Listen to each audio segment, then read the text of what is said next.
quick question. How many here support increased happiness, harmony, and prosperity? Anybody support those things? All right. Fantastic. And that's wonderful, and most people do, and yet the Gallup organization tells us that when we look at the American workplace, only 30% of American workers are engaged and inspired at work. Well, that's great if you're in the 30%.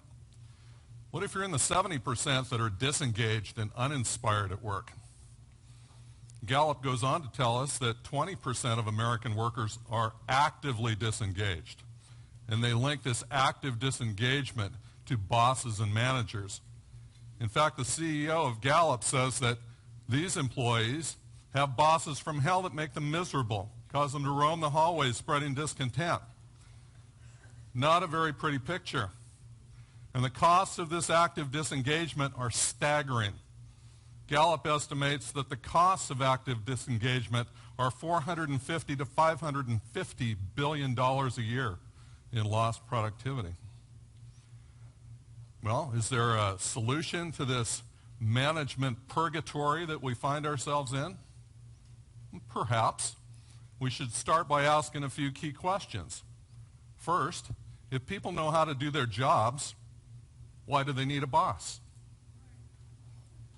And secondly, we know that people make all kinds of life-altering decisions without a boss. They decide who to date, who to marry, where to go to college, what to major in, where to live, what to do for a living, whether to buy a house, buy a car, have children. Somehow they make all these decisions without a boss. And yet when they enter the portal of the American workplace, suddenly they're too stupid to do anything without a boss. Why is that? Is it possible, just possible, that we can move beyond the old command and control model of management that was designed in the 1800s for the railroads at a time when information moved at the speed of Morse code to a more networked model designed for the 21st century where information moves at the speed of light? Back in 1990, in the spring, there was a tiny band of colleagues working out of a little farmhouse in Central California. And they'd been pulled together by entrepreneur Chris Rufer for a project called Morning Star. And the reason that I know about this is I was one of those colleagues. I was the financial controller of the project. And our mission was to construct and operate a new state-of-the-art tomato processing facility.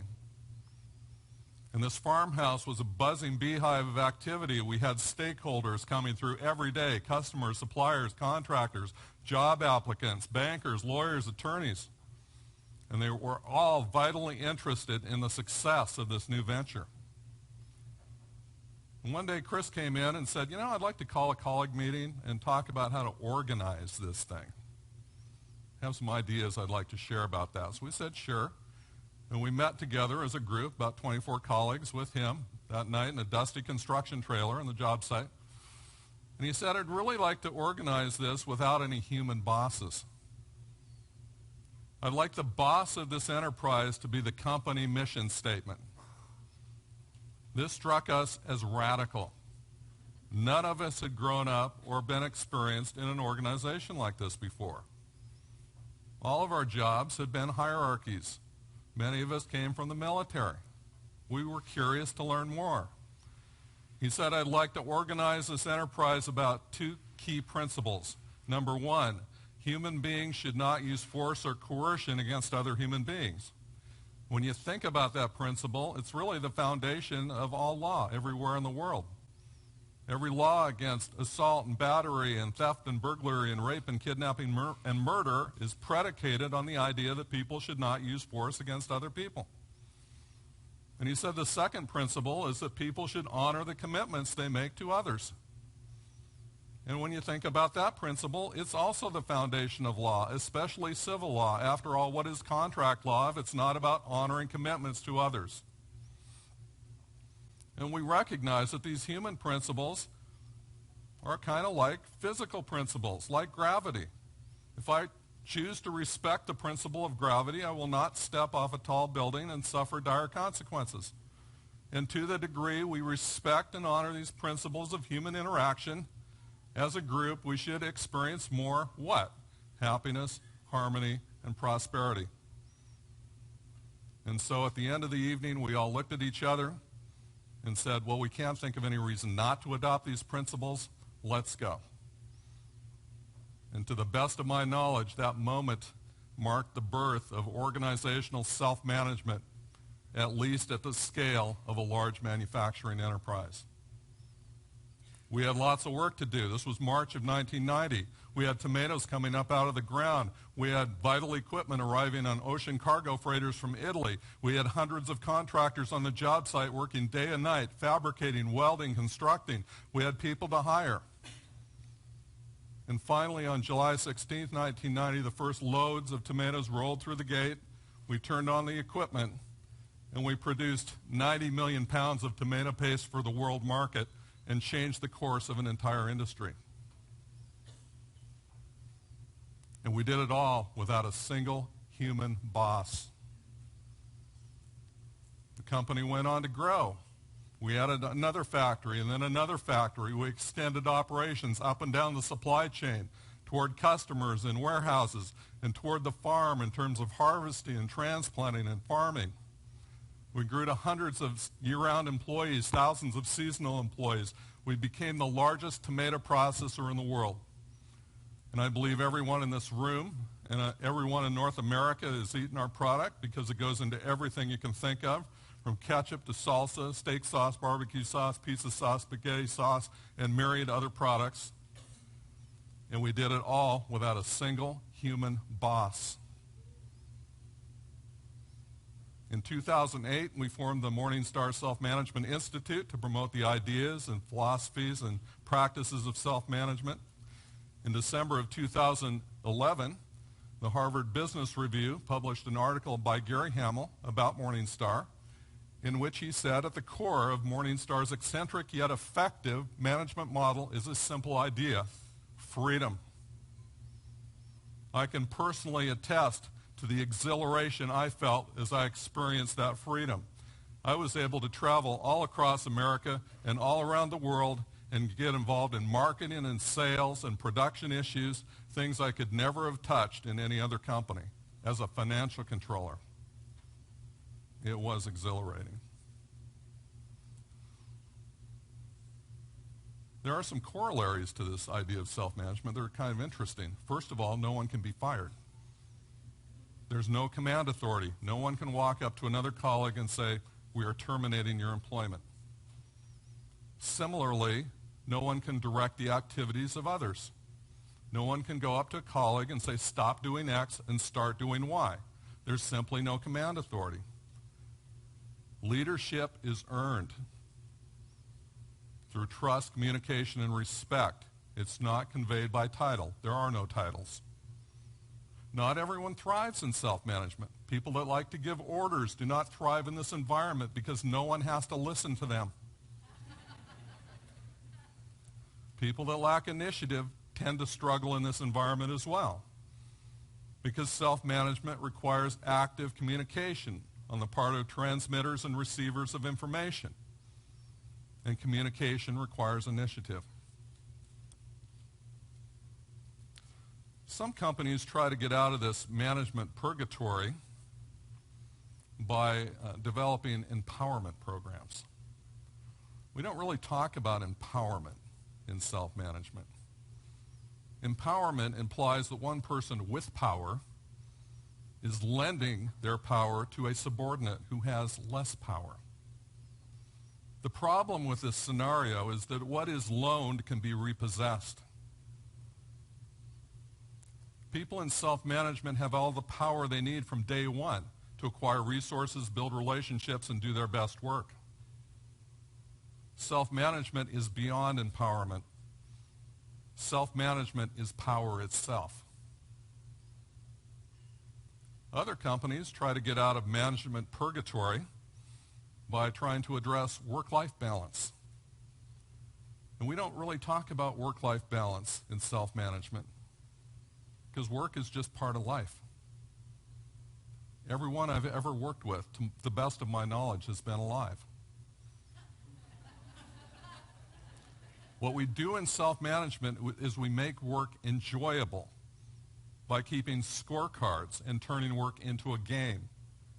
In self-management, there are no bosses to tell people if they're doing a good job or not. People have to keep scorecards. And I have to tell you, it's incredibly refreshing to work with people who cannot wait for the weekend to be over so they can come back to work Monday morning and play the game of work. There are lots of people who are skeptical about self-management. Many, many skeptics. And I met a business professor, a respected business professor, a few years ago. And he said, you know, this idea of self-management is very cute, it's very funky, very interesting, but you know what? It would never work in a complex environment like airplane manufacturing.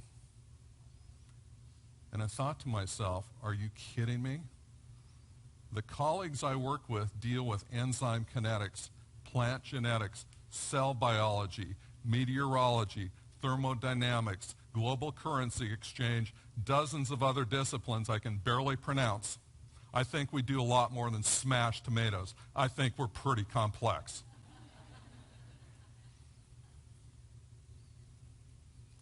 Other people are skeptical because they fear that abandoning the old hierarchical management model could lead to a loss of control. They're fearful that they would actually lose control of the enterprise. And I asked them, if your particular organization maps to the statistics presented by the Gallup organization, you don't have control right now. And then I asked the question, who's more likely to spot a threat or an opportunity in the workplace?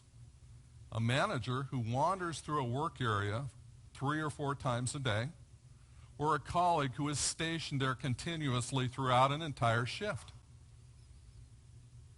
The answer is self-evident. The way Morningstar instantiates control in self-management is that it creates an instrument called a colleague letter of understanding. And the colleague letter of understanding represents specific, explicit agreements between peers, each of whom has an equal voice, defining specifically what their mission is, their roles, responsibilities, and performance measures. And people sign these agreements with each other and thereby implement self-management. Can you guess what this is? This is the Morningstar organizational chart. This chart extracted data from colleague letters of understanding and plotted it in space in a university computer lab. Each node represents an individual colleague. The lines represent the commitments that the colleagues have made to each other. There's no up or down. There's no hierarchy, just a robust network. This model represents greater control, not less control. This is like a spider web. If you brush a spider web, you can damage it, but it's quickly rebuilt. If individuals leave the enterprise, responsibilities and roles are reallocated. In a sense, it's a self-healing organism. And the cool thing about this organizational model is that information travels freely throughout the entire enterprise. There are no inherent barriers anywhere to information movement. And the other important thing is that innovation can arise from any point in this network, and does. Management is nothing more than a social technology to get work done in organizations. With the rise of the internet, this is arguably the best time to adopt the management models of the future in order to build the organizations of tomorrow? Is it time to go beyond empowerment and let people manage themselves in the workplace the same way they already manage themselves in their own personal lives?